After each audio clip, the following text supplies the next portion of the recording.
یا سریع الرضا اغفر لمن لا یملک الی الدعاء. جانتے ہیں نبی صاحب پیغمبر گرامی صلی اللہ علیہ وسلم ان کے پاس ایک شخص آیا اور آگے بات بڑی باریک ہے، اس پہ اگر آپ نے توجہ فرمائی تو یقیناً ہم ہمیشہ اپنے والدین کا شکریہ ادا کرتے رہیں گے.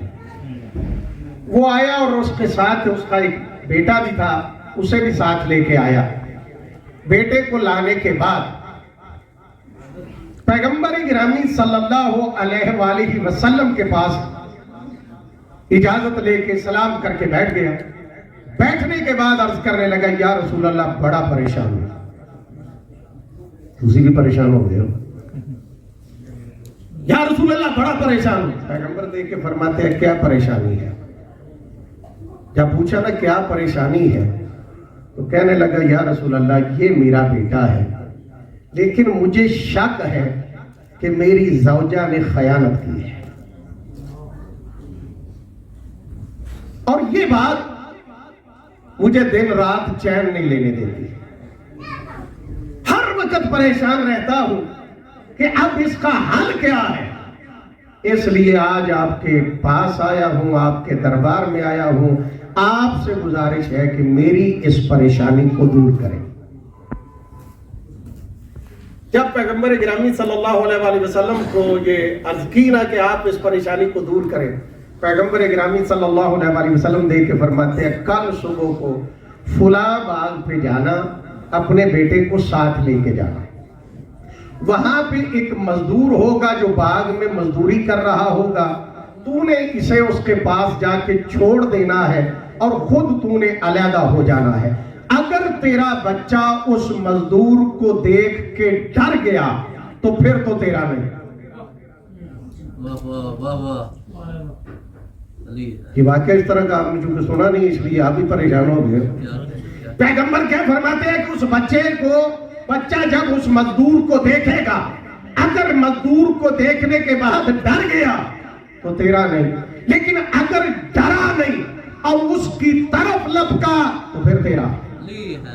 بسم اللہ بسم اللہ. بہت اب جب اس طرح کا معیار ہو تو رات کو سوتا کون ہے؟ یہ ساری رات جاگتا رہا، کبھی سوتا کبھی جاگتا، کبھی سوتا کبھی جاگتا، کبھی سوچتا کبھی جاگتا. جب صبح ہوئی اس نے بچے کو ساتھ لیا، جو پیغمبر نے باغ بتلایا تھا اس باغ میں گیا. وہاں پہ دیکھا ایک مزدور تھا جو مزدوری کر رہا تھا. وہاں پہ اس نے کیا کیا کہ اس کے پیچھے بچے کو چھوڑا، خود درخت کے پیچھے کھڑا ہو گیا. جب بچے نے حرکت کی تو بچے کے قدموں کی آواز اس مزدور نے سنی. جب مزدور نے آواز سنی، مزدور فوری طور پہ اٹھا. جیسے ہی مزدور اٹھا، بچے نے مزدور کو دیکھا، مزدور نے بچے کو دیکھا. بجائے اس کے کہ بچہ وہاں پہ اپنے آپ کو اکیلا سمجھ کے بھاگ جاتا، بچہ بھاگا نہیں بلکہ اس مزدور کی طرف لپکا. اب مزدور بھی آگے بڑھا، اس نے بچے کو پیار دیا. ابھی یہ بچے کو پیار دے رہے تھے کہ باپ درخت کے پیچھے سے نکل کے آگے سلام کر کے کہتا ہے اب دے خدا تجھے میرا سلام ہے، یہ بچہ مجھے دے دے. تاریخ میں جو جملے میں نے پڑھے ہیں، یہ بچے کو لینے کے بعد گھر نہیں گیا، یہ سیدھا پیغمبر کی بارگاہ میں آیا. پیغمبر کے پاس آ کے کہتا یا رسول اللہ میرا سلام، مجھے اجازت ہے آپ کے دربار میں حاضر ہو جاؤں. پیغمبر دیکھ کے فرماتے ہیں آ جاؤ. اب جب یہ آیا ہے پیغمبر دیکھ کے فرماتے ہیں سنا کیا حال ہے، تیرا مسئلہ حل ہوا. دیکھ کے کہتے ہیں یا رسول اللہ آپ کا بڑا شکریہ، یہ بچہ میرا ہے. پیغمبر فرماتے ہیں کیسے؟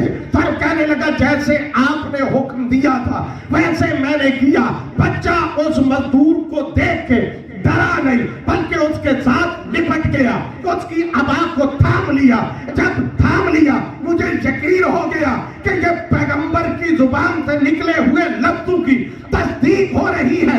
اب مجھے شک نہیں. یہ جملہ کہنے کے بعد پیغمبر کی خدمت میں عرض کرتا یا رسول اللہ اب مجھے شک تو نہیں کہ یہ میرا بیٹا ہے یا نہیں، یقین ہے کہ میرا بیٹا ہے، لیکن ہاتھ جوڑ کے عرض کر رہا ہوں یا رسول اللہ مجھے اتنا تو بتا دے کہ وہ باغ میں مزدوری کرنے والا کون تھا.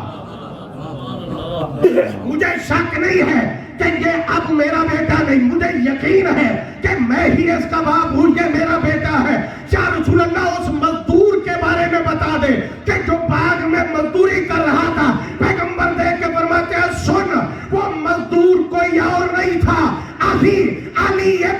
ابی طالب تو میرا ویر علی ابن ابی طالب تھا. ماشاءاللہ ماشاءاللہ. نعرہ حیدری. یا علی یا علی. یعنی پیغمبر نے واضح کر دیا اور اس حدیث کی تصدیق کر دی یا علی لا یحبک الا طاہر البلاد. اللہ اکبر. ماشاءاللہ یہ آل ماشاءاللہ. محمد کی محبت یہ شکریہ کی طرف متوجہ کرتی ہے کہ ہم والدین کا شکریہ ادا کریں. جس علی کی اتنی عظمت ہے اس علی